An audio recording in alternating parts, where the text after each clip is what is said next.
Good morning, boys and girls of the internet. So here's our first update on the Wagoneer, the X2. So what I did was I pulled the fuel pump out of it yesterday, put a brand new fuel pump assembly in it. I also went and here's the pump assembly that came out of it. Tell me if you don't think this guy's a little crusty.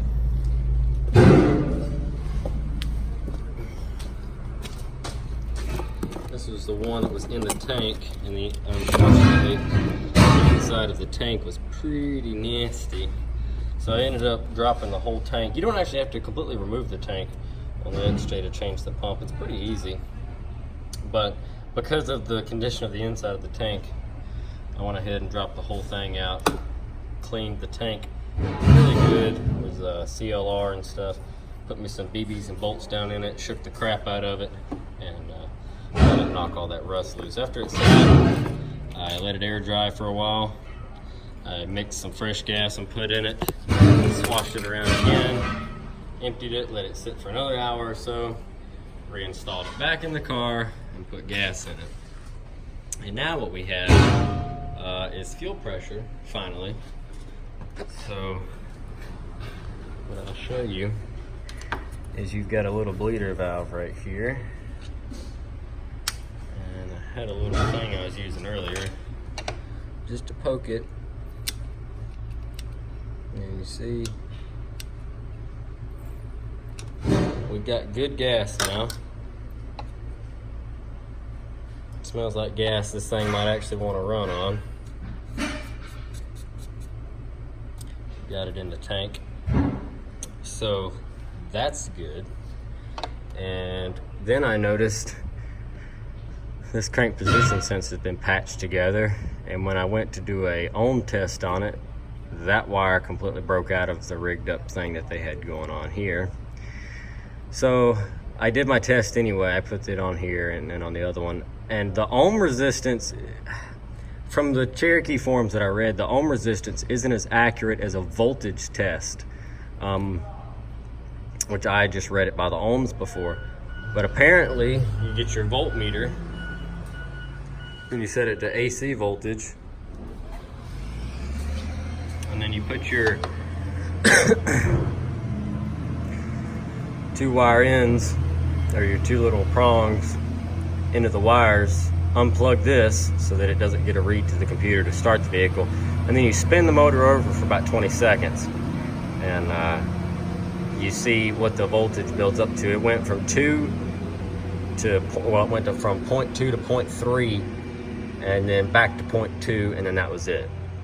So online, supposedly we need 0.5 AC voltage for the crank sensor to have enough voltage signal for the ECU to recognize it. So if we're losing that voltage once the engine gets going, then there could be most of our problems. So for 30 bucks, O'Reilly has me one. And yes, I know what you're thinking. Oh no, not an O'Reilly part, but a Chrysler dealership is kind of far away from me, and I don't have time to do that. So I'm gonna get a O'Reilly brand one, throw in here, and we will test the ohm and the voltage reading on it, and then plug it up and see if it works. They're a hit or miss with the part store brand. The crank position sensors are very specific, so you usually want to go back to the dealership to get one, from what I've learned. Once again, I'm here at the shop now working. I don't have time to go all the way to Dodge, and I don't have anybody that can pick it up or deliver it. So what we're just gonna have to do is work with the cards that we have been dealt, and that's gonna be an O'Reilly crank position sensor. So that's exactly what we're gonna do, and if it works, it works. If it doesn't, then we'll move on to the next thing. So anyway, this hodgepodge wiring job will be gone because this is the end. This is the end for the sensor. So the sensor comes with this new wire. So this isn't even worried. We don't need to fix this. And then this is the end that actually goes into the harness on the truck, and it looks decent. It's not broken or cracked anywhere, but I cleaned my grounds. I cleaned the little optic fiber wire looking thing from the firewall down to that bolt, and I cleaned the bolt, torqued it back down, and then we cleaned the one down here near the dipstick tube, which apparently creates havoc, and we did not get a change either. Like I said, now the vehicle will start up and sound pretty healthy. It runs, but like I said, it stalls. So